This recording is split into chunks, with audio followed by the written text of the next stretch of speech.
Well, I'm going to put that question then to our next speaker. It's like, where are the power systems going to come from? And he is the Leverhulme Professor of Power Systems. He's got the right title, at least. Professor Mark O'Malley from Imperial College in London. Okay, thank you. So, Nisha asked me when I went up, what's the best way of introducing me after Astrid? And banana is the way, because our colleague here, isn't that right? Put your hand up. Tell them what you said. Build absolutely nothing anywhere near anybody. But what did you say to me just before lunch? That I had it from you. There you go. So it's not me, it's someone else, but he heard it from me, so I have to assume you heard it from me as well. So I'd like to thank you for that, and I think all the previous speakers have set me up very nicely for this, okay? So just a little bit about myself, and it's relevant. Asghar was asking me, the biggest problem with me is, who do I actually work for, is the question that people keep asking. I currently work definitely for Imperial, okay? But I have had a lot of experience around the world, etc. And I suppose the most important thing in this slide is the Global Power System Transformation Consortium, which I'll speak about later. I'm glad that Helge, is he still here from Equinor? Is he still here? So, you know, Helge was talking about a ski accident, so I always put in a few little pictures at the back, at the bottom that are about me. So I like to hike, I like to bike, I like to swim. And in fact, I had a very bad bike accident, so he ended up in crutches. I ended up in a hospital. They thought my neck was broken. But Helge was very good in that he put a lot of realism into this. He was an extremely good speaker. And Maria from the steel industry was very good as well, because she put in the whole issue of feasibility. The telephone box and the cow is a much longer story that I could tell, but it's basically a feasibility issue, and I'll speak about that later as well. So there you go. That's the only slide I have to use. I mean, if you want your energy transition, you have to build, I was going to say, you know, a sort of a rude word, but you have to build a lot of this stuff. And there is no other way. End of story. And if you want to decarbonize the world, I mean, you're talking about hydrogen, and that's great, but if you want to make it, you've got to do this stuff. And if you want to get to the last 20%, you're going to have to get at the first 60 or 70%, and the only way to do it is with this. So infrastructure is incredibly important. I don't need to sell you that. We are hitting its physical limits, though. The thing about engineers is that we get something and we drive it to its absolute physical limits. That's what we do for a living. On the left, you know, that's just showing you congestion down in the GB system. It's basically at its physical limit. The one on the top right, go to YouTube, there's a very interesting video there. I was going to play it, but there's not enough time. The simple fact of the matter is that's a transmission line melting. And, you know, if you try and overdrive it, it melts. And the one below is this Betz phenomenon, which is essentially the wind turbine limit. So limits. So some laws we know and others are too early to tell. This was produced by a PhD student of mine called Roland Doherty, who did a startup, sold it to Mitsubishi. Very successful young man. And he did this slide a few years ago, and I've always used it and kept it. On the left is the second law of thermodynamics, or some such law, Kirchhoff's laws or whatever. On the right is the digital revolution and Moore's law. Basically what I'm saying is that the digital revolution hasn't stopped. We engineers have not stopped getting as much as we can out of those processors. And we will keep doing it, right, until we reach the limit. And we're not there yet. My point about this slide, though, is if you think the right-hand side, I know that Astrid was talking about digitization and AI and all that. If you think that digitization and AI will help the slide on the left, you are sadly mistaken. Once we drive it to the limit, there's no amount of digitization and AI will get it past that. There's a laugh here, correct? The laws of physics tend to get in the way. Very important point, I'm not against digitization and AI, but nowhere should be used. I've been in rooms for people, I mean, the EU are now coming out with digitization. I met a person in Brussels last week, in Paris, in the International Energy Agency, who told me that digitization was going to solve all our problems. What a load of nonsense. But unfortunately, people believe it. They need to be educated. It has its role in a certain place. This is a real example. This is the Irish power system. The work that went into this is from my research group many decades ago. Basically, the Irish power system has a limit to the amount of wind it can take instantaneously. I won't go through it in huge detail, but the green box on the top left represents where the system is safe. The orange box represents the area that it wasn't safe, but it's now safe. In other words, good engineering has driven us up to the limit of 75%. The red box represents an area that we cannot operate in at the moment because we don't know how. That's an area in which intellect, raw brain power, can get us to that limit.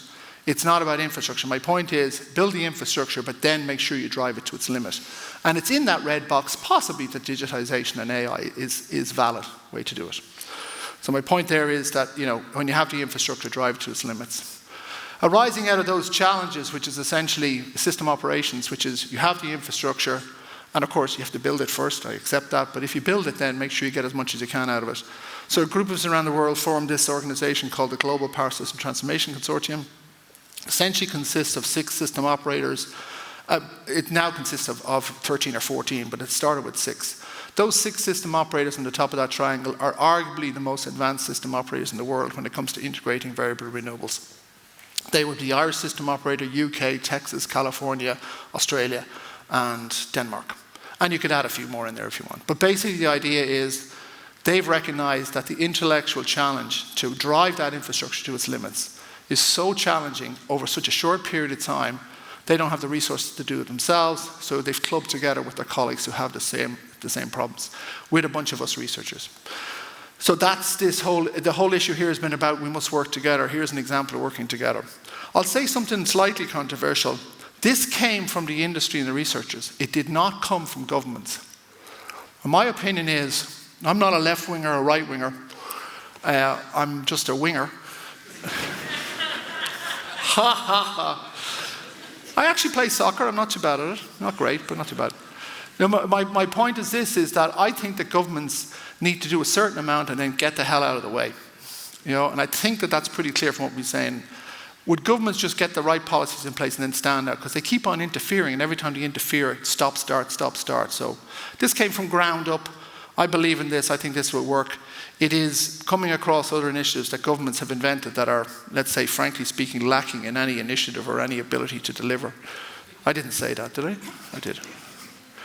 Just at the very start of this slideshow, it said AI, I think it said, what was it? Artificial intelligence, digitization, artificial intelligence, and BS won't amount to anything. And of course, you all thought BS stood for?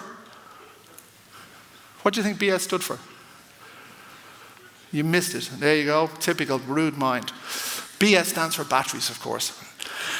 So I just want to make a sort of a point about and it's to Helga's point really, so that's my electric car. That's my notebook sitting on top of it. It's charging up in the west of Ireland there, and I was doing a slideshow, I think, for some slideshow I gave a couple months ago. But the 2 graphs below it, the red and blue, essentially that's wind. The load in Ireland, it's 2010, it's a very dated slide, it's monthly resolution. The red is wind scaled up, 2010 wind scaled up, so the area in the curve is the same.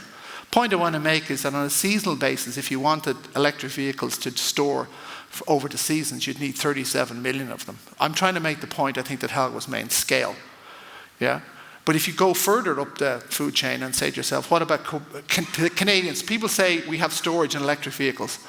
Electric vehicles are not storage. Electric vehicles are tiny amounts of storage that act as power devices. From an electrical engineering point of view, they're not really storage. They are power devices, if you want. If you go to the Canadians, they have real storage. This is Quebec. Quebec has 40 gigawatts of capacity, 200 terawatt hours behind the dams. I think in Norway you have 60, 40, 50, is that right? Anyone? 50. 80, okay, yeah. So the Norwegians are half the men that Canadians are. But my point is, what's the 2.4 billion represent? Yes. They have 2.4 billion electric cars behind the dam, right? And what's 1.4 billion stand for? The total number of cars in the world today. So again, I did the Irish example, I'm now doing a bigger example. Hydro-Quebec has real storage. And if you think, it's only for 8 million people. If you think for 1 minute that electric vehicles are going to do something for it, you can forget about it. And I'm probably teaching to convert it here for people who know this already. So the energy transition requires enormous amounts of energy infrastructure.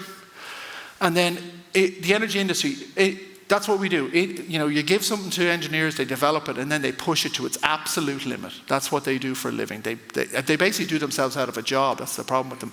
Lawyers, however, as we saw in the commission, generate legislation that's possibly complex, and therefore they generate fees. So we're an efficient profession. They're semi-inefficient.